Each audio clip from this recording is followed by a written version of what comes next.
కథా సవ్యసాచి శ్రీ వాకాటి పాండురంగారావు గారి కథలు 11వ భాగం 4/6/20. సంఘం శరణం గచ్ఛామి అది కథ పేరు. మంత్రి గారి అసలు పేరు కరుణాకర్రావు అనుకోండి, కానీ 3 ఏళ్ల కిందట ఆ కరుణాకర్రావు గారు సాంఘిక సంక్షేమ అటవీ శాఖకు మంత్రి అయ్యాక అందరూ ఆయన పేరు మర్చిపోయి మంత్రి గారు అని వ్యవహరించటం సామాన్యమై, ఆయన మంత్రి అయ్యాక మొట్టమొదటి పత్రికా గోష్ఠిలో సాంఘిక సంక్షేమానికి అడవులకు గల సంబంధం ఏమిటి అని ఎవడో ఆకతాయి పత్రిక రచయిత అడిగితే, మంత్రి గారి సామాన్యుల మనిషి మొదట అడవుల్లో పుట్టాడు, అక్కడే తిరిగాడు, అక్కడే మొట్టమొదట మానవ సంఘం ఏర్పడి తర్వాతే కదండి ఈ నాగరికత గట్రా రావటం అని బ్రిలియంట్గా సమాధానం చెప్పి తప్పించారు. మరి ఆయనకు సుమతి శతకంలోని ఆ పద్యం ఉంది చూశారు, ఎప్పటికెయ్యది ప్రస్తుతము అప్పటికా మాట అన్నది. అదంటే చిన్నప్పటి నుంచి భలే ఇష్టం. ఆ పద్యమే గనక లేకపోతే ఈనాడు ఆయన ఇంతవాడ ఏవాడ కారు అని భావం. ఏ మొఘల్ రాజపురం హోటల్లోనో ఎంగిలి కప్పులు కడుగుతూ ఉండేవాడని కూడా భావం.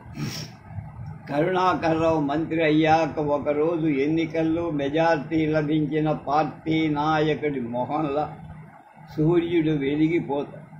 ఆ ఉదయం మంత్రి గారు మల్లె పువ్వు లాంటి ఖద్దరు బట్టలు తొలుకొని గంజి చేసి ఇస్త్రీ పెట్టిన చిరువును ముఖానికి అలంకరించుకొని విసవిసా నడిచి గుమ్మం ఎదుట నిల్చున్న నల్లటి పొడుగాటి రాతుపాము లాంటి కారులో ఎక్కి కూర్చున్నారు. ఆ రోజు ఆయనకు భలే అర్జెంటు పనులు చాలా, అందుకే అంత హడావిడి. రాజహంసలా బయలుదేరింది కారు. గేటు దాడి డ్రైవర్ జామ్మున వేగం పుంజుకో ఎత్తించాడు. గమ్మున ఆగింది కారు. డ్రైవర్ ఆశ్చర్యపడి ఏదో నొక్కాడు, ఏదో తిప్పాడు, ఇంకేదో లాగాడు, కానీ నల్లరి కారు ససేమిరా అంది. ఆ కారు కంపెనీ వాడి తల్లి మీద కొన్ని విశేషణాలు ప్రయోగించారు మంత్రి గారు బూతులు. 2 నిమిషాల తర్వాత డ్రైవర్ 10 గజాల వెనక ఉన్న మంత్రి గారింటికి వెళ్ళి తోటమాలిని గేట్ కీపర్ను పిలిచారు. ఇద్దరూ వచ్చి కారును తోశారు. కదల మోహరమున తానెక్కిన గుర్రము పారకపోయిన గ్రక్కున విడువంగ తలదని మంత్రి గారు ఉపదేశించారు. కొండయ్యని పేరు వచ్చాడు. కొండయ్య తోటమాలి గేట్ కీపర్ కలిసి తోయగా ఆ అసమ్మతి సూచకంగా 2 దగ్గులు 4 తుమ్ములు కర్మంటూ వెళ్ళిపోయింది. స్వదేశీ మంత్రి గారెక్కిన విదేశీ కారు 80,000 రూపాయలు ఎస్టీసీ వారమ్మిన కారు. ఈ కారులో తోయడం ముగించిన కొండయ్య మళ్ళీ బంగళాలోకి వెళ్ళి బట్టలన్నీ ఉతికి ఆరేశాడు. అరబస్తాడు బియ్యాన్ని దంచాడు. అమ్మగారంటే మంత్రి గారి భార్య గారైన హేమలతమ్మ గారు చెప్పినట్టు ఇంట్లోని ఫర్నిచర్ అంతా అటు ఇటు మార్చాడు. కారు షెడ్డుని శుభ్రంగా తుడిచి కడిగాడు. అన్ని పనులు అయ్యాక బంగళా చుట్టూ ఉన్న అరెకర తోటలో ఉన్న తన గదిలోకి వెళ్ళి కూర్చొని పొయ్యి అంటించి జొన్న పిండి రొట్టె తయారు చేస్తాడు. సరిగ్గా అదే సమయానికి నగరానికి 40 మైళ్ళ అవతల నాగవరం గ్రామంలో ఒక గుడిసె లోపల చింపి గోతాల మీద పడుకున్న 4 ఏళ్ల పసివాడి ఒళ్ళు వేడిని వాళ్ళమ్మ కూడా భరించలేక భరిస్తుంది. పక్కనే కూర్చొని వాడి వీపుని నిమురుతాం. పొద్దున సొంటి మిరియాల కషాయం ఇచ్చాక కాస్త తగ్గింది, కానీ వెంకమ్మ హృదయాన్ని భయం పురుగులా తొలుస్తూనే ఉంది. వాడొస్తే బాగుండుది అని ఆమె జపం చేత ఉన్న ఆఖరి 5 పైసలు మన సాయంత్రం కిష్టిగాడే తీసుకెళ్ళి బెల్లలు తెచ్చుగా. ఆ మాయదారి బెల్లల వల్లే వచ్చిందేమో ఈ పాడు జ్వరం. నా బిడ్డను కాపాడు తండ్రి, కాపాడి వాడిని పెద్దాన్ని చెయ్యి, కావాలంటే నన్నెత్తుకుపో అన్న. అని ఒంటరిగా మౌనంగా విలపిస్తూ తపిస్తూ కూర్చుంది వెంకమ్మ. ఆ పూట కరణంగారింట పాచి పని కూడా పోకుండా కూర్చుంది కొండయ్య పెళ్ళాం వెంకమ్మ తన కొడుకుతో పాటు వెళ్ళి హాయిగా మొగుడితో పాటు నగరంలో ఉండే. అక్కడి ఇంత ఇంత మడుసుల చూసేది, బయస్కోపులకెళ్ళేది, అట్లా కష్టం వచ్చిన కొండయ్యతో పంచుకునేదే. కానీ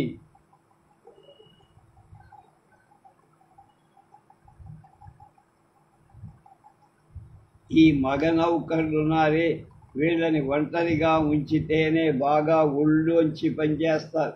పెళ్ళాలతో పాటు ఉంటే ఈ వెధవులు టైం అంతా పెళ్ళాల చుట్టూ తిరగటానికే సరిపోదు అన్నది హేమలతమ్మ థియరీ ఆఫ్ మేల్ సర్వెంట్స్ గురించి వివరించి. కొండయ్య పెళ్ళాం వాళ్ళ ఊళ్ళోనే ఉండే, వాడు మాత్రం ఇక్కడే బంగళా వెనకాతల ఎప్పుడు పిలిస్తే అప్పుడు అందుబాటులో ఉండేటట్టు ఏర్పాటు. ఆ విధంగా ఆవు దూడ ఊళ్ళో ఉండగా కొండయ్య ఎద్దు మంత్రి గారింట అమ్మగారెదుట చూసినట్లే రాత్రింబగళ్ళు పనిచేశారు. మధ్యాహ్నం 1 గంట విరామం, రాత్రి 5-6 గంటల నిద్ర మినహాయిస్తే మిగతా గంటలన్నీ ప్రజాసేవకుడైన మంత్రి గారింట్లోనే నానా సేవలు చేసి నెలకు 25 రూపాయలు తీసుకునేవాడు కొండయ్య. ఏ 2 వారాలకోసారి ఊరికెళ్ళాడు. పెళ్ళాం బిడ్డలతో ఒక రోజు వండి వచ్చి అలా గడిచాయి ఈ 3 ఏళ్ళు. వాడు పని వదిలేస్తే బాగుండు, ముగ్గురం ఒక చోట ఉంటే బాగుండు, అంబలి తాగినా బాగుండు, చీచి వెధవ కడుపు కోసం ఏం జన్మ అని విసుక్కుంది వెంకమ్మ. నొచ్చుకుంది వెంకమ్మ, తిట్టుకుంది వెంకమ్మ. అర్థం లేకుండా అటు తిగిలి పడుకున్నాడు కిష్టిగాడు. మూగేడుపు ఏడ్చింది వెంక. పక్క గుడిసెలో ఉండ ఎల్లమ్మ వచ్చింది. ఏముదినా అన్న ఎప్పుడు వస్తాడే అనడి. ఏమోనే 3 వారాలు దాటింది వాడొచ్చి. దొరగారితో వాడు ఎక్కడికైనా బయటికి వెళ్ళి చచ్చాడేమో. వాడికేమో జ్వరం పెట్టిపోతా ఉంది. దేవుడే కాపాడు. రేపొద్దున్నే మా బాబు వెళ్తున్నాడు పట్టణానికి, అన్నయ్యతో చెప్పి రమ్మంటా వదినా అంది. వెంకమ్మ కళ్ళలోంచి కృతజ్ఞత కురిసింది కొండప్ప. అక్కడ పట్నంలో మంత్రి గారింట్లో ఆనాడు మధ్యాహ్నం కొండయ్యకు పెళ్ళాం పిల్లల్ని గురించి అనుకోవడానికి కూడా తీరిక లేనంత పని.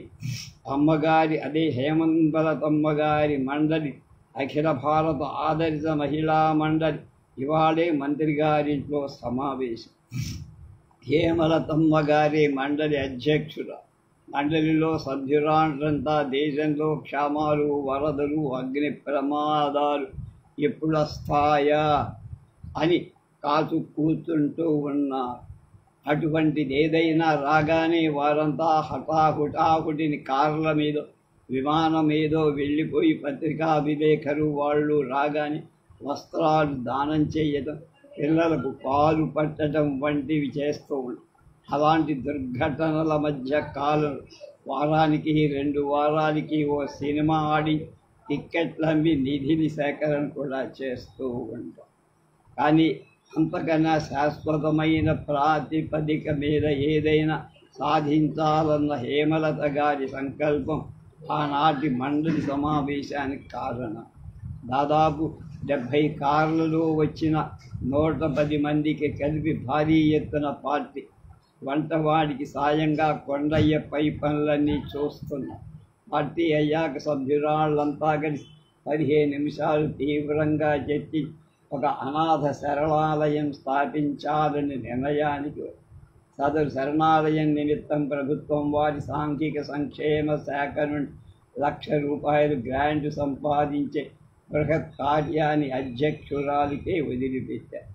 ఎటు వచ్చేది మండు వేసవి కనుక తను మండలి తరువాత సమావేశం సిమ్లాలోనా ఊటీలోనా అన్న ప్రశ్న మీద చాలా తీవ్రమైన వాగ్వివాదాలు 1.5 గంటల సాగాక ఆ విషయాన్ని కూలంకషంగా చర్చించడానికి ఒక త్రిసభ్య సంఘాన్ని నియమించి మండలి సభ్యురాళ్ళంతా క్లబ్బులకు తదితర ఎంగేజ్మెంట్లకు వెళ్ళిపోయారు. అప్పుడు రాత్రి 8.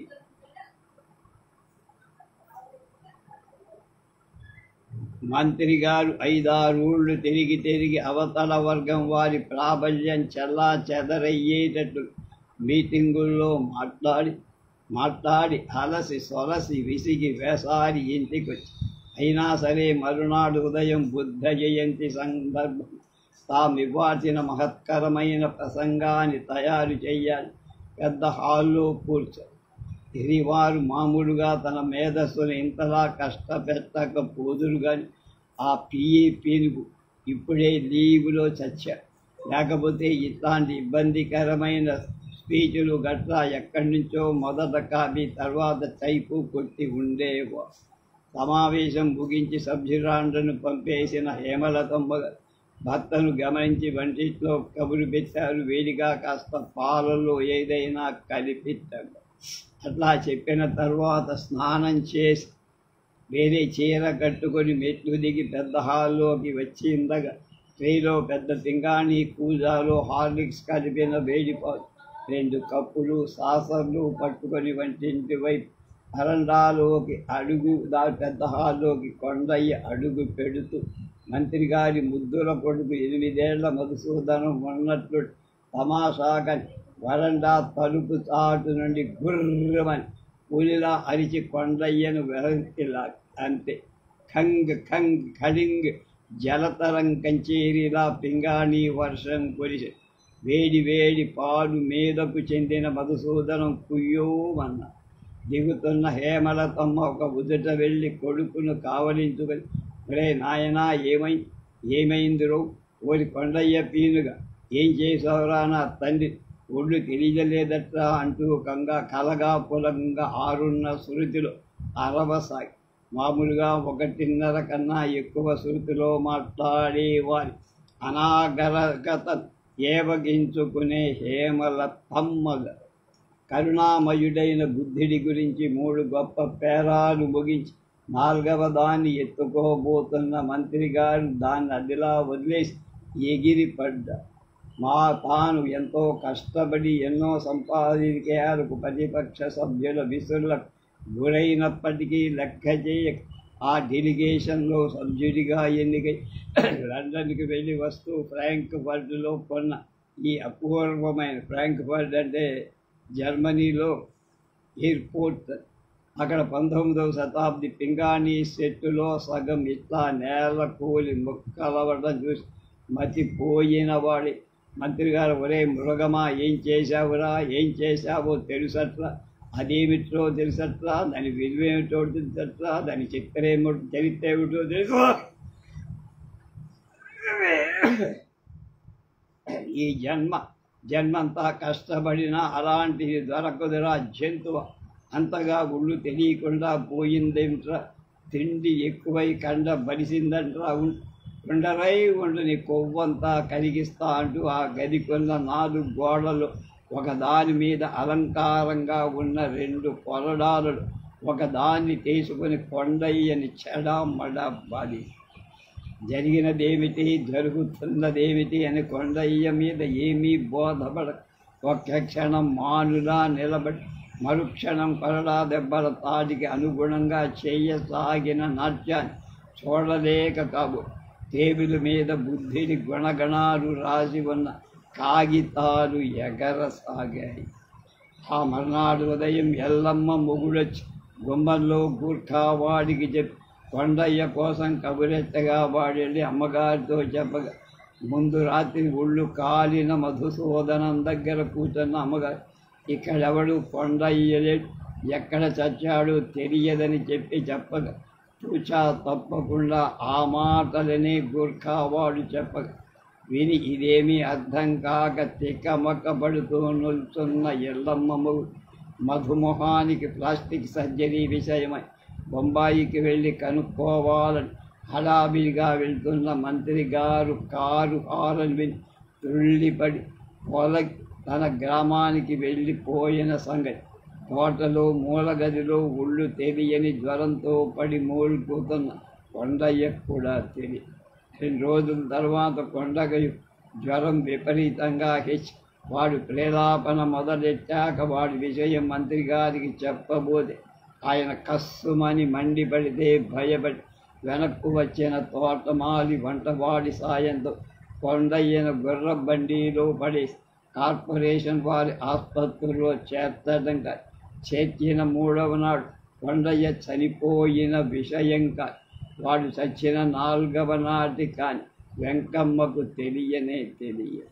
కొండయ్య చచ్చిన 8 నెలల తర్వాత ఓ సాయంకాలం కరణం గారింటికి పని ముగించుకొని చెరువు గట్ట దగ్గరకు వెళ్ళి ఇంత చింత చిగురు అది కోసుకొని ఇంటికి వస్తుండగా కొన్నాళ్లుగా దాని కోరి తప్పించిన కరణంగారు అబ్బాయి అక్కడికక్కడ వెంకమ్మను ఆశ్చర్యపడిన వెంకం, అదిరిపడిన వెంకం, అరుస్తున్న వెంకం అనుభవించి ఆఖరికి ఇది బతికి ఉంటే తన ప్రతిష్ట బతకదని తెలిసి దాని గొంతు కోసిన విషయం అమ్మ ఎంతసేపటికి రాదేమని ఆ రాత్రంతా ఎదురు చూసిన కిష్టిగాడికి ఈనాటికి తెలియనే పోలీసు వాళ్ళు వెంకమ్మ సాగుని కూపి తీయటానికి ఆరంభించగాని కరణంగారు బదులుగా వెళ్ళి కరుణాకరరావు గారిని కలుసుకోగా వారు రాబోయే ఎన్నికల్లో తమకు కావాల్సిన 2000 చిల్లర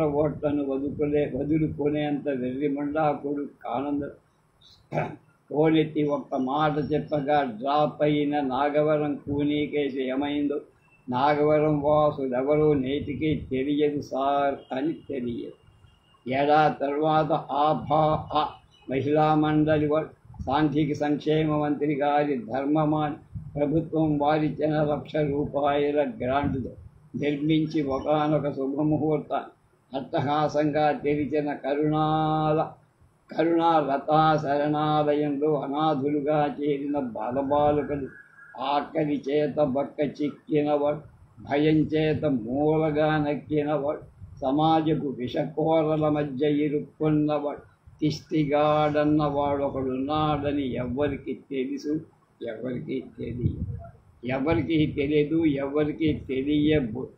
ఎవరికి తెలియాల్సిన అవసరం కూడా. శరణాలయాన్ని నింపడానికి శరణార్థు అంటే కిష్టిగాళ్ళు దండిగా, ధారాళంగా, మస్తుగా, జాస్తిగా, ఎక్కువగా, ఇతోధికం కావాలి. అందుకని ఇటు శరణాలయాన్ని నిర్మించే సంఘమే అటు కిష్టిగాళ్లను సృష్టించటం ప్రతిభ పత్రిక ఏప్రిల్ 68లో ఈ కథ అచ్చాయి. గోమెన్న సాయి. ఏయ్ పిల్లా, నీ పేరేం బాగోలే. ఒక క్షణం కుంపటి విదరడం మాని ఇటు తిరిగింది సరోజ. ఆ తిరగడంలో భుజం మీదుగా ముందుకొచ్చి పడింది జడ. ఓహోహో అనుకున్నాడు శేషగిరి. ఆ జడ విన్యాసాన్ని చూసి ఏమీ లేదు కానీ ఇందాక నేను వేయించిన ప్రకటన వినలేదా? బురుకుటి ముడిచింది సరోజ. అదేనోయ్, నీ పేరు నాకు నచ్చల. ఓ క్షణం ఆగి బొత్తిగా నచ్చలేదని ఒత్తి పడిపోయాడు. వచ్చిన నవ్వులు దాచుకుంది సార్. మరి నియంతలా అని చేస్తావేమా నవ్వు? కారణం ఉందిలే. నేను ఇంచక్క నవ్వుతానని మీరు అన్నారుగా. నేనేమి, మీ బావగారు కూడా మా మరదలు నవ్వితే జలతరంగం మీద శంకరాభరణంలా ఉంటుందో అని మెచ్చేవారు. మరే అంచేత అంతోటి ఆభరణాల నవ్వులు ఉత్తినే పంచి పెట్టబడు. మరి సాయంకాలం సినిమాకు అలాగే అనురాధెవర్. అదే నేను ఇందాక చెప్పబోయేసరికి నవ్వులు ఖరీదులు అని బయలుదేరి నా ఏకాగ్రతంతా నాశనం చేసి సెలవివ్వరు.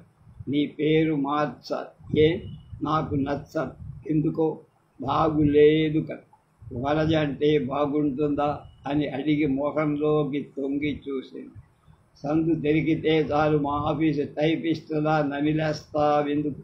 కొని మిస్ మెంజీస్ అని పెట్టుకోనా? మరీ భూతదయ లేకుండా పోతోంది. ఆ అమ్మాయి ఎప్పుడో పెళ్లి కాకముందు నాకు ఉత్తరాలు రాసింది కదా. ఓ రాస్తుంది ఉత్తరాలు ఏమన్నా ఇంకేమైనా రాసిందా? పరుషంగా వచ్చింది సరోజ. ఉదాహరణ, ఏ సెంటు రాయకూడదు నవ్వాడు శేషం. కాబట్టి సుందరమ్మ మీ ప్రస్తుతం పేరు తీసేది అనురాధని పెట్టుకుంటే నన్నేమని పిలుస్తారు? ముద్దుగా రాధాను ముచ్చటగా అనో అని పిలుచుకుంటా. ఆ పేర్ల వెనుక మధుర స్మృతులేమైనా ఉన్నాయా స్వామి?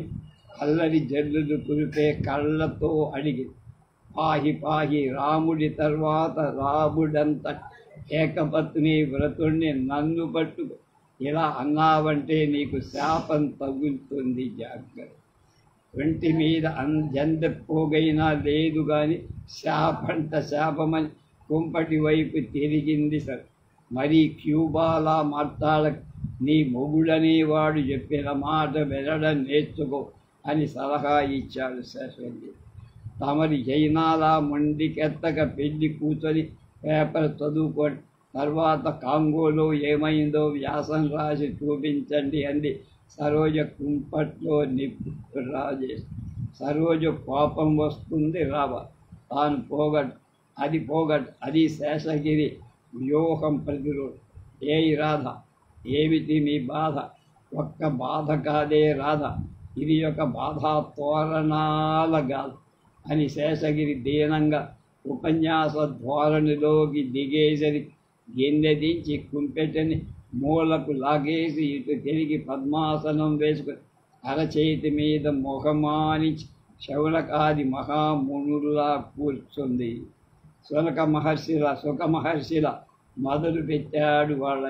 మొట్టమొదటిసారి ఎగ్జిబిషన్లో నువ్వు మెరుపులా కన్నపడ్డప్పుడు నువ్వు జ్యోత్సరావని నమ్మ. బీచ్ రోడ్డులో దీపస్తంభం పక్కన నా కోసం నిలుతున్నప్పుడు నీ పేరు లత అయితే ఎంత బాగుండో అనుకో. మన పెళ్లి పత్రికలలో నీ పేరు చూడగానే కళ్యాణి అనాలని. ఆ రోజు రాత్రి మన ఇంట్లో కట్టేసిన దూడకు నువ్వు సపర్యలు చేస్తుంటే నిన్ను కరుణ అని పిలుద్దామని అంది జ్యోత్సన. లత కళ్యాణి కరుణ మెరుస్తున్న కళ్ళ.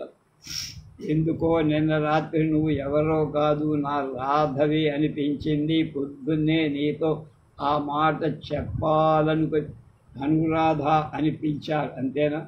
ఓడి వీటన్నిటికీ ఏమైనా ఒక్క పేరు పెట్టుకోరాదా? ఎందుకోరాదా అని సూచి. నాకేది నచ్చదు. అయితే నీకు నచ్చిన పేర్లు చెప్పు, వాటిలో నాకు ఇష్టమైందా అని చెబుతా అని రాజీకొచ్చాడు శ్రేష్ఠ. అర నిమిషం ఆలోచించి వాసవదత్త ఎలా ఉంది అడిగి, వసభోజన గెత్తల బాణి బావులే సుషమ విషమంగా మంగళ మరి రేజర్ గుర్తుకొచ్చేదిగా ఉంది. క్షణం ఆగి పలికింది సరోజ్. పోనివ్వండి, ఇంకో రకం పేర్లు చెబుతా, వాటిలో మీకు నచ్చింది తప్పక ఉండి తీరుతో. నీ ప్రయత్నాలకు నా సహకారం ఎప్పుడూ ఉంటుంది అన్నాడు ఆదర్శకుడు. వెంకట సుబ్బమ్మ అని పరీక్షగా శేషగిరిని చూసింది సరు. అతడు కళ్ళు లక్ష్యం నరసు అని తన చేతులతో చెవులు మూసుకున్నాడు. అతడి చేతిని బలవంతానలాగి బారి చెవిలో చెప్పింది సరు. అలివేలు ఆ సరోజే బాగు, ఎంతో బాగుందని కళ్ళు చెవులు తెరిచాడు. శేషగిరి నేర్పిస్తే తన చెవులు పిండుతా. అది సాకుగా అతడి ముక్కు పట్టి లాగు. అది సరోజ యొక్క సరఫలం పథకం. ఇదే సరోజ మరీ పాతకాలం పేరండి, కొత్తదేమైనా పెట్టుకోవాలి నాకు. సాలేవమ్మాయి సార్, ఏదో నేలకు ఇందులో దిగా ఇంకా లెంపలు వేయించుకుంటా. చరవదెవరుడు మొవ్వలు చిరునవ్వుల మువ్వలు గలగలలాడు. రోజు రోజుకు రెచ్చిపోతున్నావు. నీ భర్త అంటే దేవుడు అలా పరాజితుడై పశ్చాత్తాపం వగైరా పడిపోతుంటే సిగ్గు భక్తి లేక నవ్వుతావా? అది కాదండి, ఆదివారం పొద్దున్నే నా పేరు మీద పడ్డారు కదా, తమ అభిధానాన్ని గురించి ఆలోచించారా? ఆశ్చర్యంలో నిండాయి అబ్బాయి నయ్యన, చిలిపిగా చితిరాయి అమ్మాయి. ఏమండో కాస్త అవధని. శేష అంటే మిగిలిపోయి అని అర్థం. గిరి అంటే కొండ అంటే తాత్పర్యం. తమ నామానికి మిగిలిపోయిన కొండ అని టీక వస్తుంది. నవ్వనచుకోలేక సరోజి చెక్కిళ్లలో కుంకుమ వర్షి మిగిలిపోయిన కొండ కాకపోతే కొండ అనుకో. నాకే నీ మొగుడి పేరేగా మిగిలిపోయిన కొండ అని 2 సార్లు అనుకొని బాగుంది స్మండి కొండ కన్నా ఇదేన అంది సరోజ అల్లరి మీద అమాయకత్వాన్ని అంతగా నవ్వేయిపోయి ఆ మాత్రం విద్య నాకు వచ్చు కావాలంటే చెబుతా నేను సరోజ అంటే గులాబీ పువ్వు తెలిసిందా సా అంటే తో అనర్థం ఏది మన చేతంచే తోడంతోన అదే నువ్వు చెన్నయ్య సూరిలా అడ్డం రా ఏం 2 అర్థాలు కలిసి నీ పేరు నిలువున భాష్యం చెబితే గులాబీతే ఉండేది అంటే ముళ్ళు అని తేలుతుంది తెలుసా అని విజయ గర్వంతో చూసిన శేషగిరి మనుక్షణం చెవ్వు ఏయ్ నన్నలా గిల్లావెందుకు ముళ్ళుని కదా అన్న సరోజ వీపు మీద ఒక్కటి వడ్డి కొండవి కదా అంచేతాని సంజాషి ఇచ్చాడు శేషగిరి కొండని కదా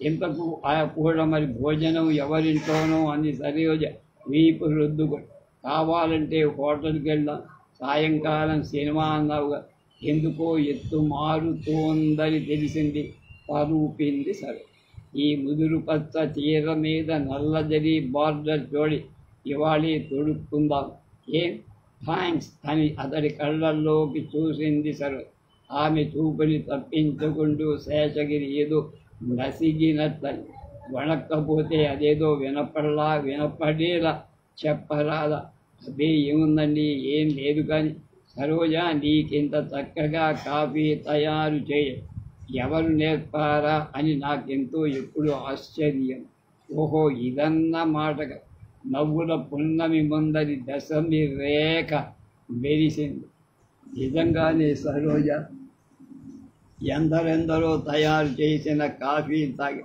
కానీ నీలా అద్భుతంగా చెయ్యగలిగిన వారు ఇంకొకరు కనిపించలేదు కవిగారి అభిప్రాయం కనుక్కున్న కానీ బొత్తిగా లాభం లేదు మహాశయ ఎన్ని డొంక తిరుగుళ్ళ వెంబడి వచ్చిన నీకు 2వసారి కాఫీ ఇవ్వబడదు ఇక అబ్బి 2వసారి కాఫీ కావాలని నేను ఎప్పుడన్నా ఏదో సెలవు రోజు కూడా కాస్త తీరికగా ఉంది కదా కాఫీ నువ్వెంతగా చేస్తావు చెబుతాం కదా ఇటు దాని గురించి చెబుతున్నప్పుడు దాని తస్సదీయ ఉదాహరణకైనా అరగ్లాసు చేతిలో ఉండటం బాగుంది కదా అని సూచించబోయాక సూచనలు యోచనలు ఈ పూట ఫలించవు ఇవేమిటంటే 4 రోజుల క్రితం మీరేం చెప్పారో జ్ఞాపకం ఉందా టీ తాగి కృష్ణమీన ఆపళంగా కింద పడిపోయి కాఫీ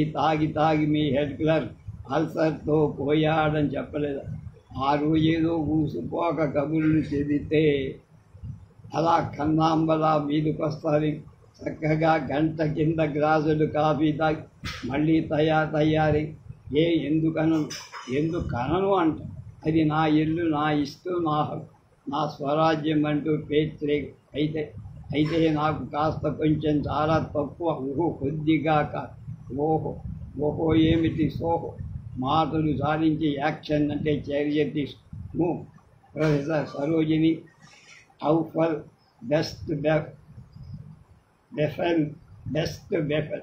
ఏమిటి బెఫెల్ ఇస్ట్ బెఫెల్ అంటే ఆజ్ఞ అని ఈ జర్మన్ వాక్య తాత్పర్యం ఫరా అంటే శ్రీమతి అని అర్థం అని హిట్లర్ బట్లర్తో నవ్వేశాడు సరోజ లేచింది జర్మన్ దెబ్బకి అదిరిపోయి కాఫీ పొడిన డబ్బాదుల అలమారులోంచి తీసేందుకు లేచింది భ్రమపడ్డాడు అనుకొని ఆమె అలమారుకు తాళం వేసి శేషగిరి భస్మం అయిపోయి తాళాలు గుర్తి చీర కొంగుకు ముడేసింది కొంగు తీసి నడుములో చెక్కుకుంది ఎడమ చేతిని నడుము కారించి నిల్చునే చెయ్యి జాపింది ఔఫెల్ ఈజ్ నాట్ ఔఫెల్ ఇక లేవ నీ జర్మన్ ఇంగ్లీషు మిశ్రమం నీ కాఫీలా లేదని ఆమె చేతి నందుకొని లేచాడు శేషగిరి ఇంతలో వీధి వైపు నుండి ఎవరో బావురుమని అరుస్తున్నట్టు అనిపించగా అటు చేసి చెవిపి క్షణానికి 2 సార్లు చొప్పున తనెవరో పిలుస్తున్నట్టు గ్రహించిన వాడు వాయువేగంతో వెళ్ళి తలుపు తీసి ఓహో కొనేటి రావా కాబోయ్ కోనేరు రాను ఎరాబి ఇంకా కసిగుండే తలుపు తీయించడానికి పోలీసుల్ని పిలిపించేవాడు అని జోకు పారేసి నవ్వేసి కుర్చీ అలంకరించాడు కోనే. ఏమిట్లా కోనేటి ఇలా పుట్టుకొచ్చావేం? కబుర్లేమిటి? విశేషాలేమి? నీ ఆవిడ పులేసుకుందా? నీ తమ్ముడెక్కడ జాయ్యాడు? ఇలా ఇల్లు గడుపుతో మీ వాటా కొత్త పెంకుల్ని కప్పిందా? అసలు కప్పదా? మీ కార్యాలయంలో హెడ్ క్లర్క్ ఎట్లాంటి వాడు అని తపమాన తలపు వారకొచ్చి దిబ్బలు. సరోజ మా కూరావు అని చెప్పుకుంటానే ఈ కోనేరే వీడు అని కౌటిల్యుల్లా నవ్వి కాస్త మా ఇద్దరికి కాఫీ పట్టుకొస్తాం. గిరుక్కున తిరిగి సరోజ వైపు చూస్తున్న శేషగిరి అబ్బే ఇప్పుడు కాఫీ ఎందుకురా అన్న కోనేటి కంఠం వినిపించింది. అర్థమైనట్టు నవ్వేసి కోనేరావు అది కాదో ఇది కడుపా కోనేరా ఎన్నిసార్లు తాగటం అన్నది.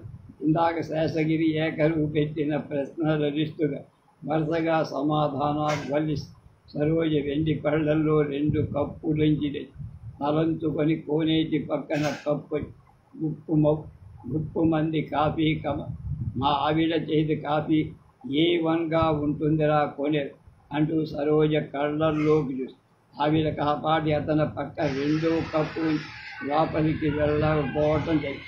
సరే కాఫీ అచ్చం కొబ్బరి నీళ్ళల్లా ఉన్నాయి శేషం ఎంత అదృష్టవంతి. గర్వంగా నవ్వుతూ నా కప్పులో చూపిన శేషగిరి చెంప చెల్లు మనిపించింది. లోపలెక్కడో సరోజ గల్లుమన్నట్టు కూడా. అతడి కప్పులో చిక్కడి పాలు తెల్లగా కాఫీని చప్పరిస్తూ సమాధానం సాగించింది కోనేటిగా. శేషగిరి బుర్ర తడుపు. సరోజ వచ్చి మా కాఫీలో మరీ ఇంత ఎక్కువ పంచదార వేసాము, ఓ గ్లాసుతో డికాషన్ తెచ్చి పెడతావా?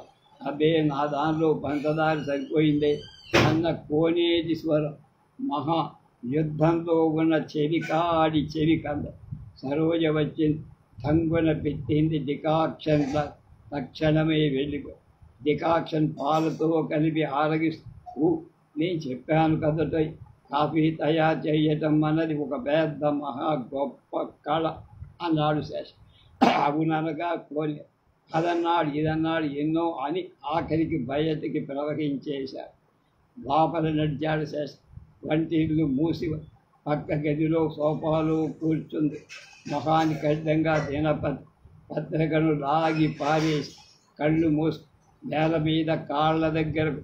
సరోజ ఆమె కళ్ళు మూసుకుని తెల్ల చీర నల్లంచు సరిచేస్తూ అని సరోజిని గోమెన్న సాయం. ఆమె కళ్ళు నోరు తెరవకనే ప్రశ్న. శేషగిరి చెప్పాడు జపాను భాషలో గోమెన్న సాయ్ అంటే నన్ను క్షమించు అన్నది. ఆమె కళ్ళు నమ్మనన్నాయి. అవునోయ్ ఇంకా వాళ్ళిద్దరి మధ్య తనెందుకు దూరం సిగ్గుపడిపోయి. ఆంధ్ర సచిత్ర వారపత్రిక జూన్ 61 ఈ కథ వచ్చాయి.